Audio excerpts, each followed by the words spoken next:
दोस्तों, ये बात आप और हम अच्छे से जानते हैं कि कतर की अदालत ने भारतीय नौसेना के 8 पूर्व कर्मचारियों को 27 अक्टूबर को मौत की सजा सुनाई थी। इस फैसले से भारत बेहद हैरान है। उसने इस निर्णय को चौंकाने वाला बताया था।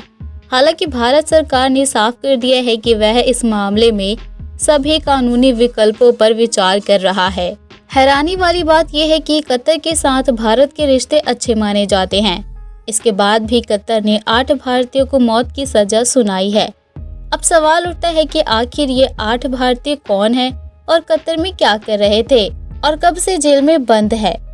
कतर की अदालत ने जिन 8 लोगों को सजा सुनाई है वो भारतीय नौसेना के पूर्व अधिकारी हैं। इन सभी पूर्व अधिकारियों ने भारतीय नौसेना में 20 वर्ष तक अपनी शानदार सेवा दी है। इन लोगों ने प्रशिक्षकों सहित महत्वपूर्ण पदों पर काम किया था। साल 2019 में कमांडर पूर्णोदय तिवारी को प्रवासी भारतीय सम्मान से सम्मानित किया गया था, जो प्रवासी भारतीयों को दिए जाने वाला सर्वोच्च सम्मान है।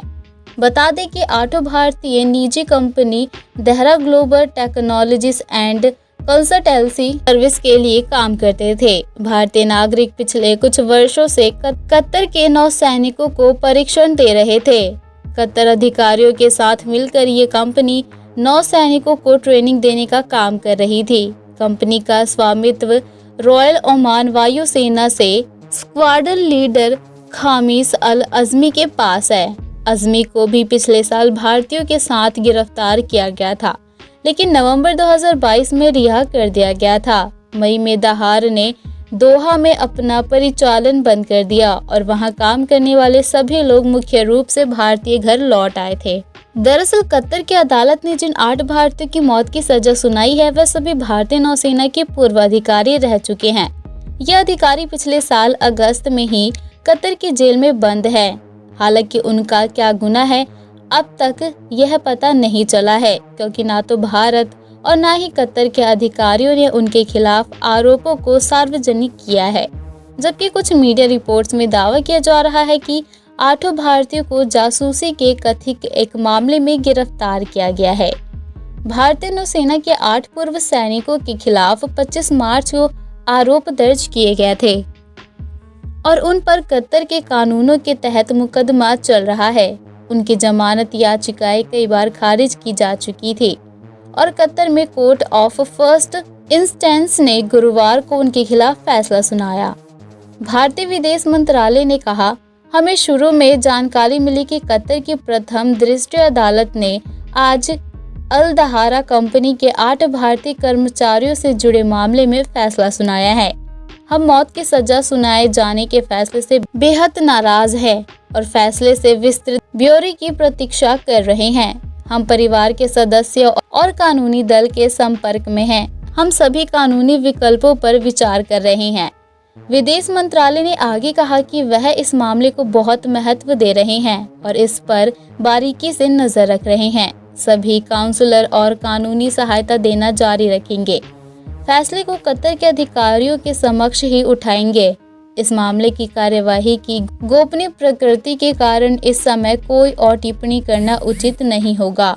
हालांकि अब लगता है कि कतर उन 8 भारतीय सैनिकों को सजा नहीं दे पाएगा और ना ही उन्हें फांसी तक चढ़ा पाएगा, क्योंकि भारत अब अपनी पूरी ताकत लगा चुका है अपने भारतीयों को बचाने के लिए।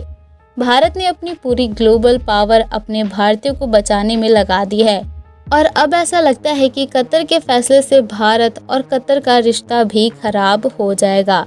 बता दें कि भारत ने अपने भारतीयों को बचाने के लिए कतर के कोर्ट में याचिका दायर की थी और अब पता चला है कि कतर ने भारत की याचिका मंजूर कर ली है और अपने फैसले पर दोबारा से फैसला करेगी। हालांकि फैसले की अगली तारीख नहीं बताई गई है, लेकिन भारत के लिए यह एक और राजनीतिक जीत है और कतर दोबारा इस पर जांच करेगी और भारत की तरफ से की गई कोशिश में अगर यह 8 भारतीय किसी भी तरह की जासूसी में इन्वॉल्व नहीं हुई तो कतर 8 भारतीयों को छोड़ देगा। हालांकि देखने वाली बात यह है कि भारत की पहल से उन 8 भारतीयों की फांसी रोकी जा सकती है या फिर उन्हें अभी भी जेल में रहना पड़ेगा। तो आपको बता दें कि कतर के कोर्ट ने अभी यह कहा है कि वह सिर्फ अभी इंडियन की दलीलें ही सुनेंगे और अगर भारत कोई ऐसी दलील लेकर आता है जिसमें ये 8 भारतीय बेकसूर साबित होते हैं तो कतर को अपना फैसला बदलना पड़ेगा और उन 8 भारतीयों को बेकसूर साबित करना होगा। साथ ही आपको बताते चले कि कतर ने अभी तक यह कंफर्म नहीं किया है कि उन्होंने इन 8 भारतीयों को क्यों सजा दी थी। हालांकि कुछ रिपोर्ट्स में यह बताया जा रहा है कि इन 8 भारतीयों को इसराइल के लिए जासूसी करते हुए पकड़ा गया था, जिसके लिए कतर ने इन्हें फांसी की सजा सुनाई थी। हालांकि इसमें कितनी सच्चाई है ये तो कार्रवाई के बाद ही पता चलेगा। अब देखने वाली बात यह है कि कब तक भारत अपनी तरफ से कोशिश करता है और क्या वह ऐसी दलील कतर के कोर्ट में पेश करता है कि वह 8 भारतीय फांसी से बच सके। ये तो आने वाले टाइम में ही पता चलेगा। खैर दोस्तों, आपको क्या लगता है, क्या भारत के यह सैनिक ऐसा जासूसी वाला काम कर सकते हैं या नहीं? आप हमें अपनी राय कमेंट बॉक्स में कमेंट करके ज़रूर बताएं और देश दुनिया से जुड़े इसी तरह की इंटरेस्टिंग खबर के लिए हमारे चैनल को सब्सक्राइब करना बिल्कुल भी ना भूलें।